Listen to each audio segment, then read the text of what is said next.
Alors, la maison de l'armateur où nous sommes, c'est un des vestiges du Havre, non seulement d'avant-guerre, mais encore un petit peu avant, puisqu'elle date de la fin du XVIIIe.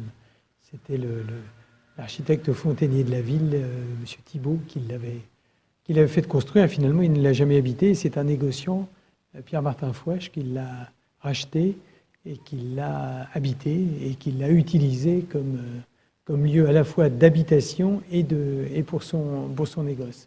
Donc cette maison, elle a été durement touchée par les bombardements. Tout autour, le quartier a été détruit.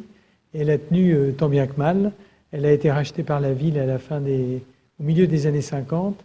Elle a été classée monument historique. Et puis elle a fait l'objet de longues campagnes de restauration pour, en 2005, ouvrir et devenir un musée qu'on appelle Maison de l'Armateur, où il a été décidé de recréer un peu l'atmosphère, d'après les écrits de la famille Fouache, l'atmosphère qui régnait tant en mobilier qu'en objets de cette habitation, donc dans le premier tiers du 19e.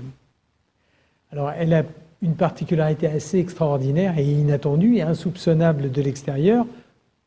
D'extérieur, c'est une façade Louis XVI, fin 18e. Et puis quand on rentre à l'intérieur, on s'aperçoit qu'il y a un puits de lumière assez extraordinaire qui court sur 4 niveaux.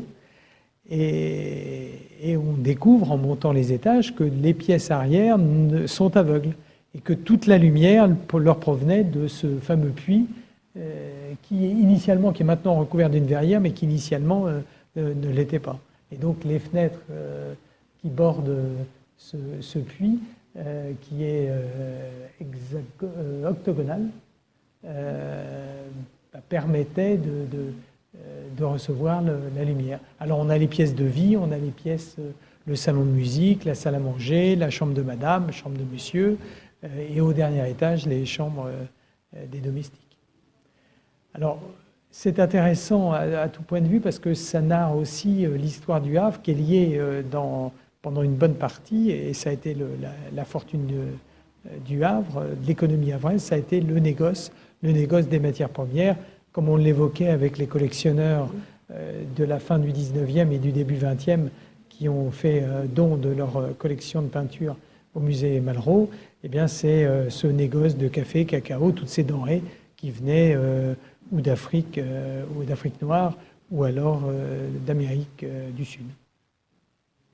C'est un lieu vraiment à ne pas manquer et qui est forcément surprenant compte tenu de la topographie de la ville et de cette reconstruction. C'est une espèce d'îlot, et un petit peu plus loin, dans le même quartier Saint-François, eh bien, nous avons l'hôtel du Bocage de Bléville, qui lui est 17e, et qui était l'hôtel d'un navigateur, explorateur et négociant, Michel du Bocage de Bléville. Donc ça fait partie, avec en troisième lieu l'abbaye de Graville, des monuments anciens que la ville a pu conserver.